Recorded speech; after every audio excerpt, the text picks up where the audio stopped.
Good morning guys. Puntahan natin ngayon yung nagpapahuli ng mga ahas dito sa bukid. Yung bahay niya kasi nabandonan niya, tapos gagamitin niya na. Nakitaan niya ng mga pinagbalatan ng ahas. Puntahan po natin ngayon.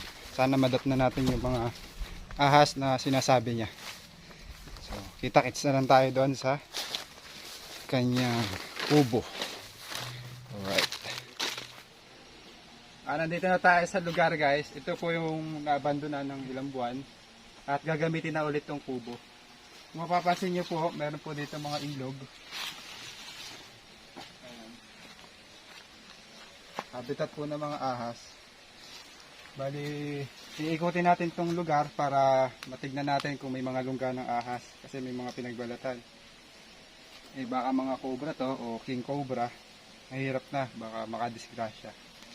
Kaya sa mapatay po nila, huhulihin natin at i-relocate natin ng ibang lugar. Ilalayo natin sa habitat ng mga tao. So, simulan na natin ng paghahanap. Ito pa yung ibang pinagbalatan ko, meron pa doon.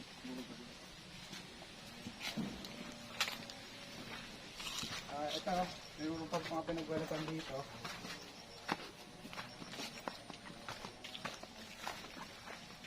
Ito guys. Hindi ko na malaman kung anong ahas to kasi kulay puti.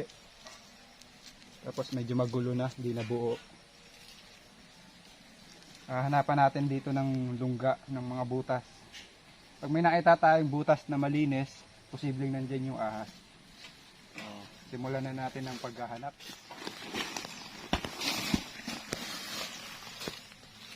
Ito, may nakita pa tayong pinagbalatan, mga kaibigan.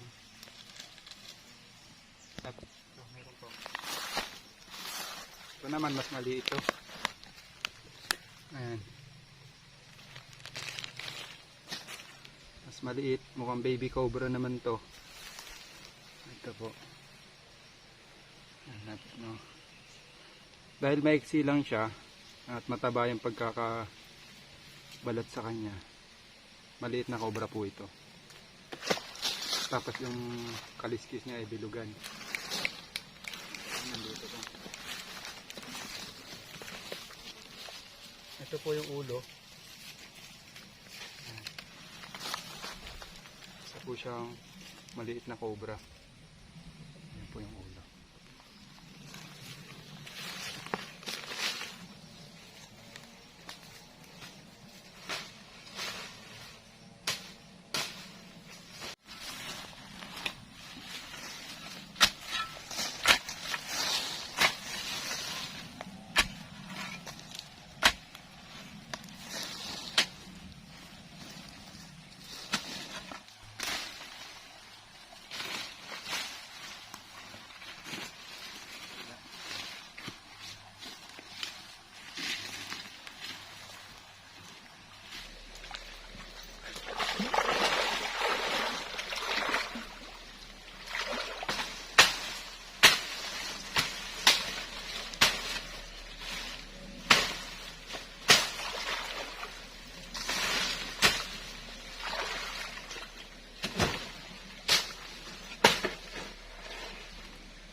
Guys, meron ditong butas. Kuhain natin yung pala.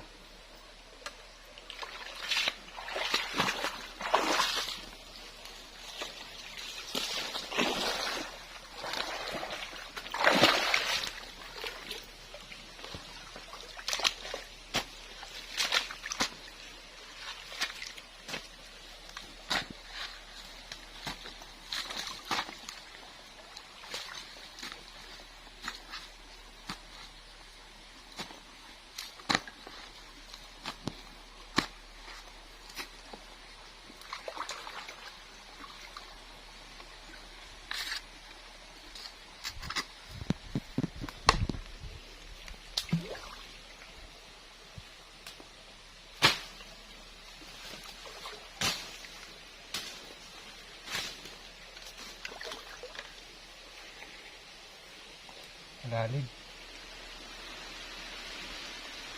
Shortcutin na natin dyan.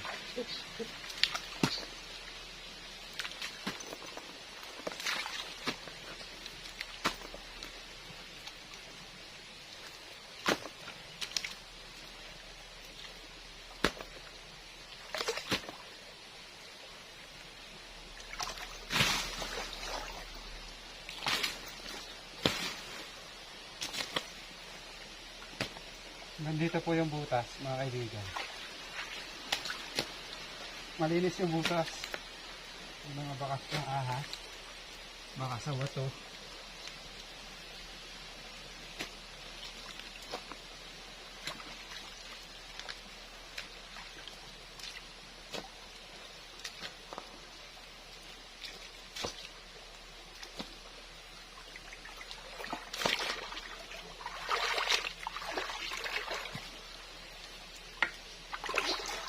Sa camera. Ang ganda ang butas dito eh.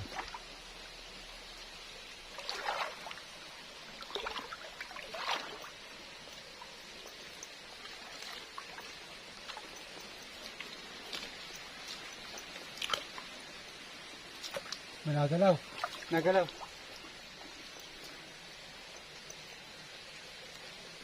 Ayun. Ito na. Ayan guys. Ayan. Ayan. Balat ng ahas, sabi ni. Ayan o. Kuha ang flashlight ha. Para makita nyo ng malinaw. Ayan, kuha natin. Tagpuan natin yung lungga niya.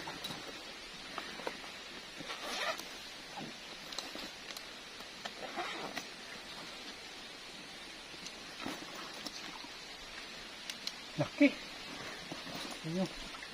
Laki guys. Oh. Ang laki. King cobra pa yata to. Lawak ng loob oh. Ayan oh. King cobra. Walang.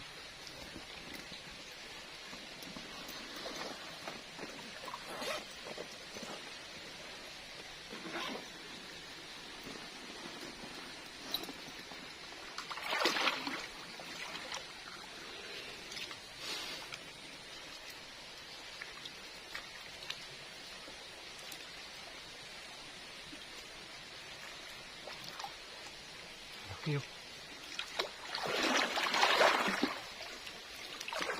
Oh, king cobra yan.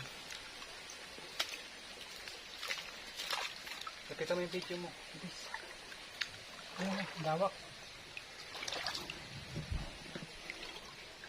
Ayan po. Yung lungga ng ahas. Ayan. Ayan o, dami o. Natin ang ilaw. Ayan po.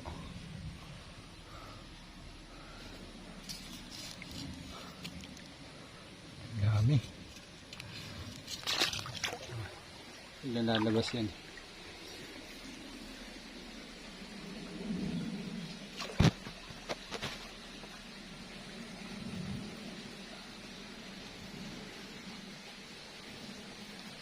Kapita mo. Dalawa. Salaw. Dalawa. Salaw. Haba. Nakuha natin yung isa guys. Kumakakagit. Mapagbuhan sa doon. Okay.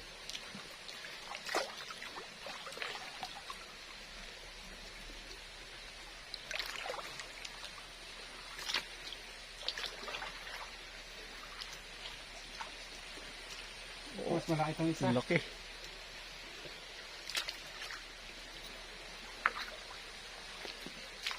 Haba.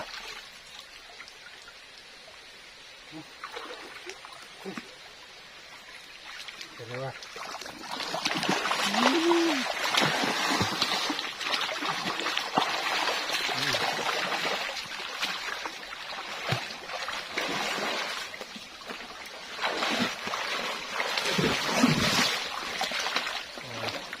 Ano sila? Reliksi.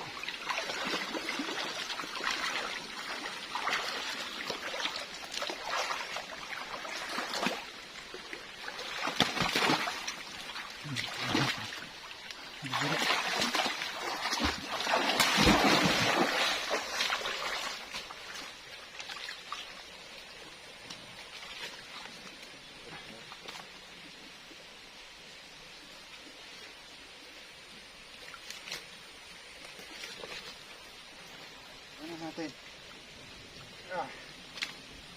Lagyan.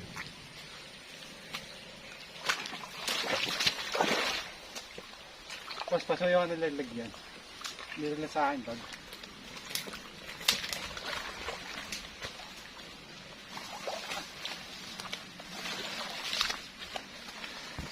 Iwasan natin yung asay niya.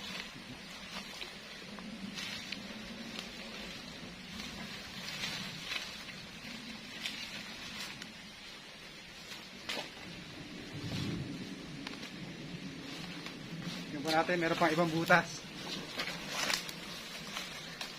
Mamaya guys, papaliwanag ko kung anong ahas to.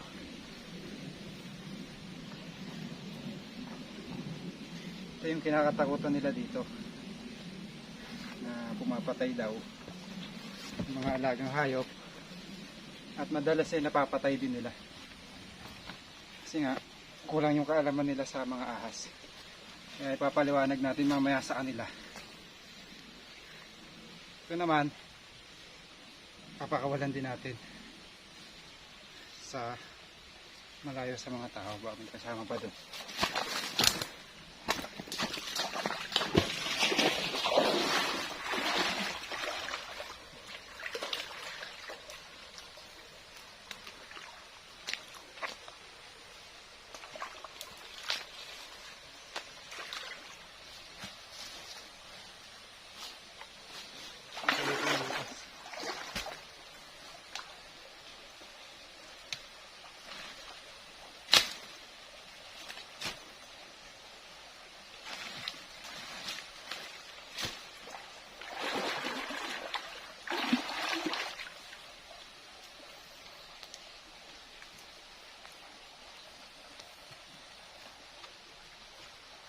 Ano to?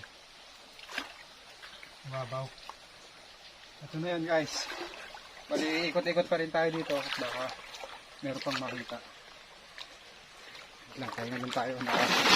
Tempohan natin yung dalawa.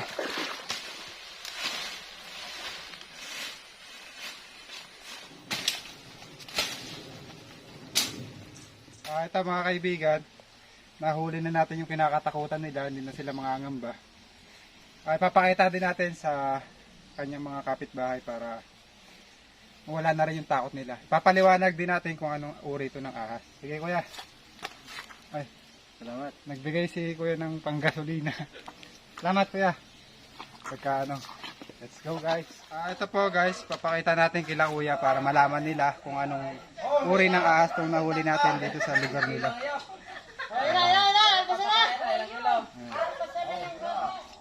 Ito po ay mountain rat snake. Wala po itong kabandag.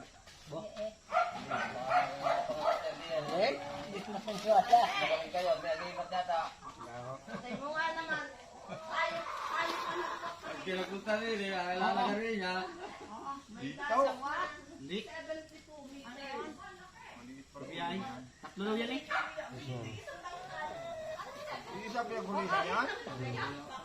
Magkakapatid!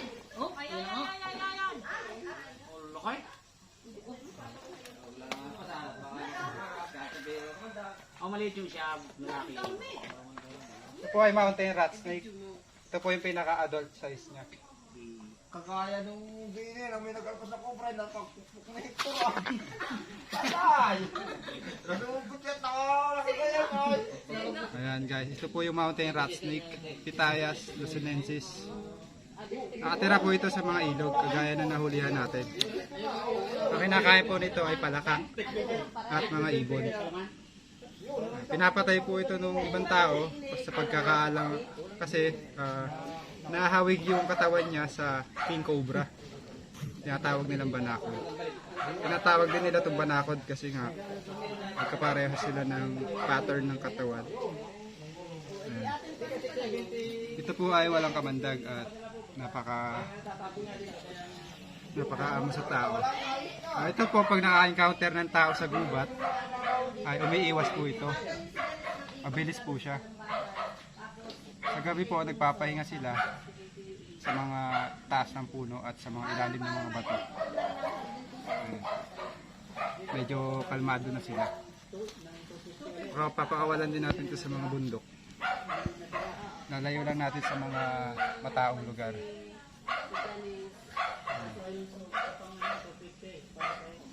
So, ayan guys, maraming salamat sa panonood. Nakakuha tayo ng 2 mountain rat snake. Ang tansya ko ay nasa 6 feet.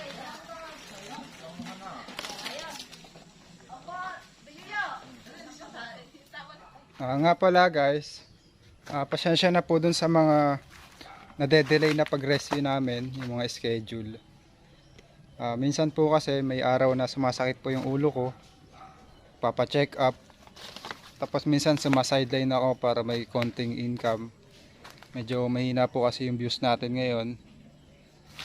Tapos yung mga nagpapa-rescue po, hindi namin alam, baka set up yun ng mga kaaway, mga umaway sa akin. Wala naman kasi yung kaaway inaaway lang tayo. So, gumugulong naman po yung kaso. Ang problema yung 2 umupak sa akin, hindi pa po lumulutang. 4 po kasi sila. So yung 2 nawawala. Kaya baka po ma-set up po ulit ako. Baka sila na yung nagpapahuli. Hindi ko naman po kilala yung mga nagpapahuli sa atin. So nagpapahuli ng ahas. So ayun po, maraming salamat po sa mga tumutulong at patuloy na suporta nyo kay Cobra Prince. Salamat po ulit guys. Bye bye.